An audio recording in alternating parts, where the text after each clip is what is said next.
This is 7 News at 5:30. Good evening, everybody. Thanks for joining us today. We're just 7 days away from Election Day. We are, but many voters are not waiting until then to voice their choice.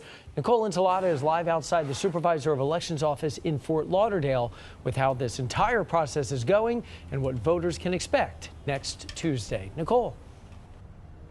Well, Joe, and we are going to throw some numbers your way, so be prepared for that. But just know that more than 5 million Floridians have already cast their ballots. And although it is pretty busy, it's not the record numbers really we saw for early voting in 2020. But still, the supervisors of elections, both here in Broward and in Miami-Dade County, say now is the time to figure out how you are going to get your ballot in.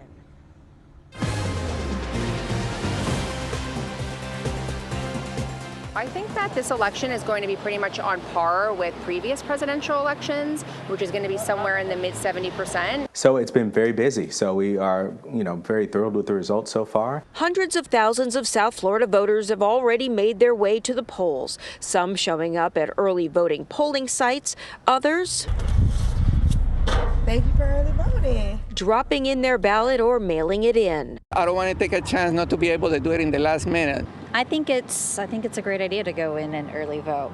I'm not quite sure I fully trust the whole entire system, but I would like to get in and get my vote in first. And in fact, in canvassing meetings like this one in Broward County, activists and lawyers on both sides are watching as already cast ballots rejected by the machines for whatever reason are scrutinized. Members of the public are welcome. We are trying to make this as transparent as possible. And so far, more than a third of eligible voters in both counties have cast a ballot.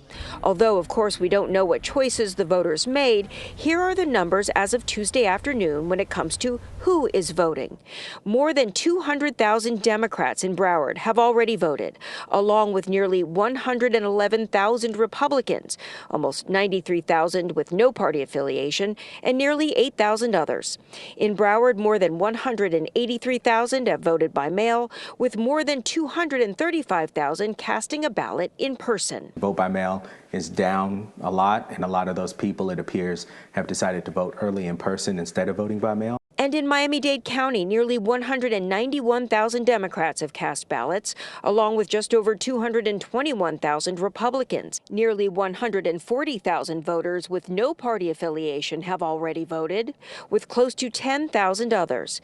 More than 223,000 have voted by mail, just over 338,000 in person. At election headquarters in Doral, there are a few lines. My recommendation is that you go onto the website and look at the wait times. So why not take a few extra minutes to drive to a site that you can essentially be in and out of? In both counties, officials say make a plan and get your ballot in. The process was very easy and people were very helpful. I think we owe it to our country, yes, and it's not if I want to, just we must. And keep in mind as we get closer to Election Day that some of these rules are going to change. For example, on Election Day, you can't go to an early voting site. You got to go to your specific precinct. So if you log onto our website at WSVN.com, you can find the websites there for your particular Supervisor of Elections office, and you can see all the rules, the regulations, and the hours right there. Reporting live in Fort Lauderdale, Nicole Ensalada, 7 News.